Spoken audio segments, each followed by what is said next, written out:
युवा प्रेरणा में आपका स्वागत है।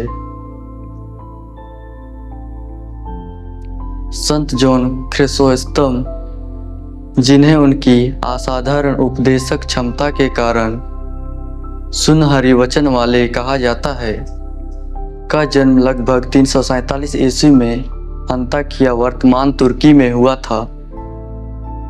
बचपन से ही जॉन प्रार्थना, अध्ययन और नैतिक जीवन के लिए समर्पित थे। उन्होंने शास्त्रीय साहित्य और दर्शन में उत्कृष्ट शिक्षा प्राप्त की, जिसने उन्हें मसीह की शिक्षाओं का स्पष्ट और प्रभावशाली तरीके से प्रस्तुत करने में मदद की। प्रारंभिक शिक्षा के बाद जॉन ने तपस्वी जीवन अपनाया और संन्यास का मार्ग चुना। वे प्रार्थना, उपवास और गरीबों की सेवा में लीन रहे। उनकी गहन आध्यात्मिकता और तेज बुद्धि ने कई शिष्यों को आकर्षित किया। 386 ईस्वी में उन्होंने अंताकिया में पुरोहित के रूप में नियुक्त किया गया। वहां उन्होंने भ्रष्टाचार, अन्याय और धन के दुरुपयोग के खिलाफ शक्तिशाली उपदेश दिए। उन्होंने अमीरों को गरीबों की देखभाल करने और नैतिक जीवन जीने के लिए प्रेरित किया। 398 ईस्वी में जॉन को कॉन्स्टेंटिनोपल के आचार्य बिशप के रूप में नियुक्त किया गया। बिशप के रूप में उन्होंने उपदेश और प्रेरित कार्य जारी रखा। उन्होंने धर्म गुरुओं में सुधार किया, सत्ता के दुरुपयोग के खिलाफ आवाज उठाई और दानशील कार्यों को बढ़ावा दिया।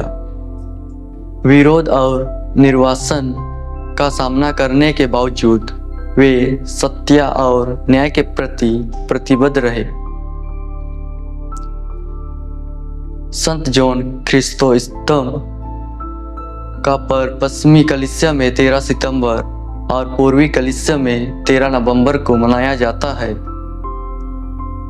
उनका योगदान केवल प्रेरणादायक उपदेशों और लेखों तक सीमित नहीं है, बल्कि समाज में न्याय और गरीबों की सेवा के लिए उनका कार्य भी महत्वपूर्ण है। उनकी शिक्षा आज भी विश्वासियों के लिए मार्गदर्शक है। वे आधुनिक समाज के लिए प्रेरणा हैं, क्योंकि वे हमें याद दिलाते हैं कि विश्वास केवल सिद्धांतों में नहीं, बल्कि क्रियात्मक होना चाहिए। सत्य बोलने का साहस, न्याय के प्रति प्रतिबद्धता, वंचितों की सेवा उनके अनुकरणीय गुण है। संत जॉन क्रिसोस्टम हमें सिखाते हैं कि शब्दों के माध्यम से धर्म और मानवता की सेवा की जा सकती है। युवा प्रेरणा से जुड़ने के लिए आपको सहृदय धन्यवाद।